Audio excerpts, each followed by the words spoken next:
Two speakers, and our first speaker today is going to be Viginia Edwards, and she's speaking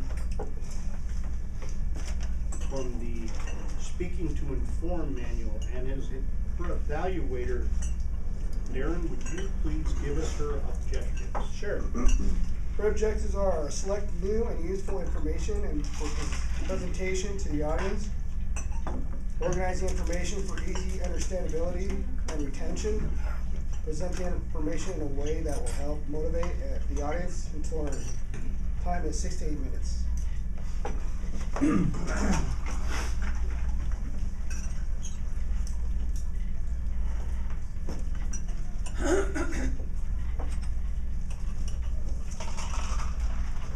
Viginia Edwards has been in the practice of real estate for a long time, and the practice of real estate has changed in the last few years. Today, Viginia is going to cover one of those changes. Viginia Edwards, what is a short sale? What is a short sale? Viginia Edwards.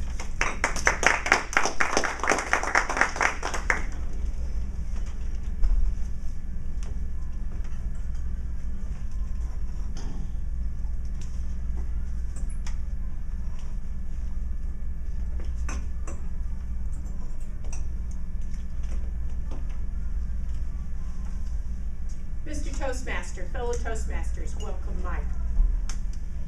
Is there any doubt in anyone's mind here that real estate is a favorite media subject? Yeah.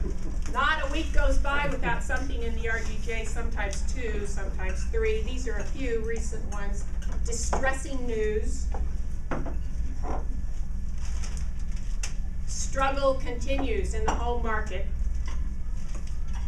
And courts aren't enforcing or using the law. This was about the foreclosure mediation process. Kind of a complicated little subject there.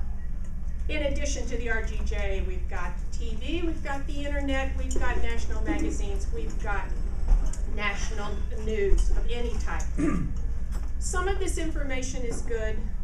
I would caution you, some of it is not so good, because some of it is not accurate. Sometimes they don't get some of the technical aspects. The quotes of the statistics, all of that is usually pretty good.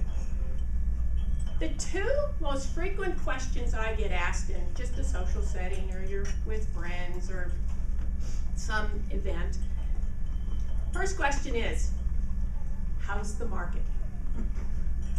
After you discuss that a little bit, the second question is, what is a short sale? So today, I'm going to talk a little bit about short sales. But first, is there anybody here that can define a short sale for me, or tell me what it means, what it is? Which one wants to go? John. Short sale is when you sell the house for less money than the mortgage balance. Very correct. Oops. The short sale is a sale that is prior to a foreclosure sale. And as John just very accurately said, the sales price is less than the amount owed, less than the amount of the mortgage, what is called negative equity. And there are various estimates of how many people are underwater with negative equity in the Reno-Sparks area. And, you know, there's estimates that in the next few years, there could be as many as 60–70% of the homes here that could have negative equity. Now, that's not necessarily the only reason for a short sale. And along with this is that the lender has to agree to write off that amount.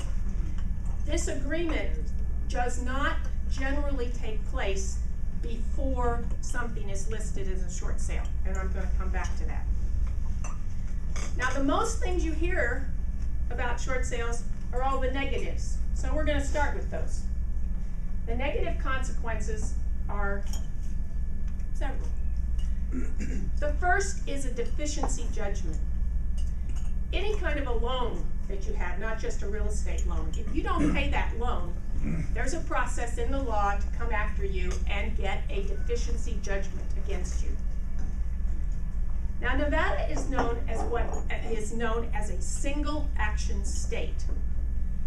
In Nevada, the lender can come after you for 6 months for the first loan and 6 years for the second loan. If you walk away from a property, that's what's going to happen. So, bottom line is, this is probably the main reason for a short sale, because coming back to the single action state, if you go through a short sale, that is the single action. And the bank is not supposed to come after you. However, banks do not pay attention to state laws. They operate nationally, and sometimes they do come after you. It's not as frequent as some people might think. In my firm, my broker has a lawyer on retainer who did a lot of research on this whole subject. And so we've had a few cases, they weren't any of my clients, where the bank did come after them. Our lawyer sends them a letter, and it can be either a bank, or oftentimes the bank turns them over to collection companies, and that's who you really hear from. And then the collection company is very unhappy when they get this letter from the lawyer that says, ooh, they've been screwed because they can't collect that money. Nevada Revised Statute 40-340 says, there may be but one action for the recovery of any debt or for the enforcement of any right secured by a mortgage or other lien upon real estate. Second is bad credit, and this is probably very obvious. It does affect your credit. People say early on you hear, well, a short sale will affect your credit less than a foreclosure. Now we're not so sure about that. The credit agencies don't really say. And you're talking about years down the road, and we really don't know what those credit agencies are going to do. But of course, you are not going to be able to go buy another house. Your other parts of your credit are going to be affected. Some people think 3 years, because there are going to be so many people in this situation. No one knows. Tax consequences. In the past, if a debt was forgiven, it was called phantom income, and the IRS went after you for taxes. But the Mortgage Debt Relief Act, which I'm sure you've heard about, of 2007 said you will not have to pay income tax on debt forgiven. And again, I'm talking here only about residential properties. There's difference for investment properties. But for a residential property, they cannot come after you.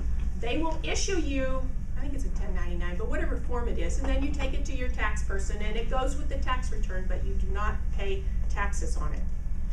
And finally, there's the psychological shock, the family issues. There's lots of issues connected with a short sale.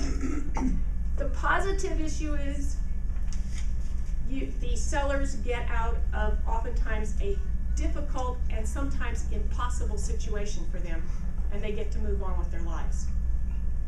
And they get out of it. But there are the consequences.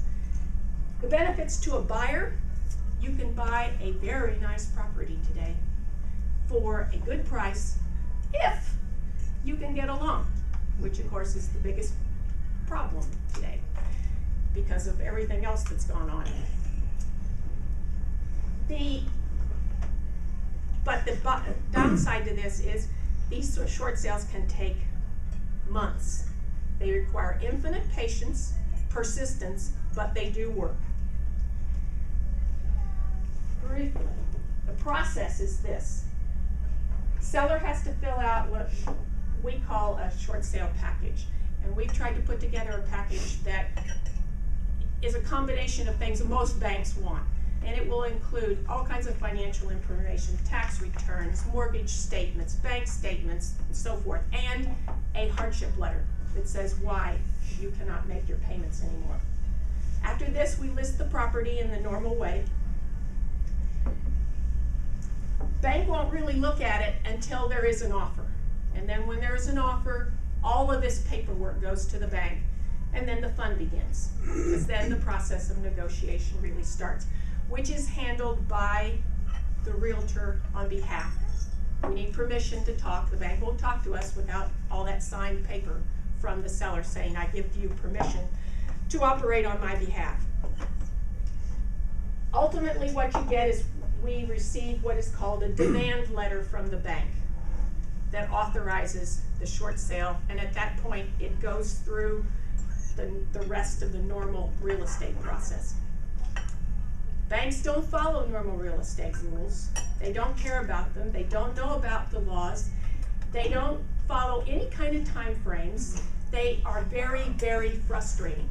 You know, in a normal real estate contract, one of the key phrases says, time is of the essence. Don't believe in that. There are many complications and challenges in this whole thing, but good news is it does work, and it can be a benefit to both sides of the transaction. However, we can all hope for the day when short sales and foreclosures and all the other going along with this are no longer part of our market here in Reno Sparks. Mr. Toastmaster.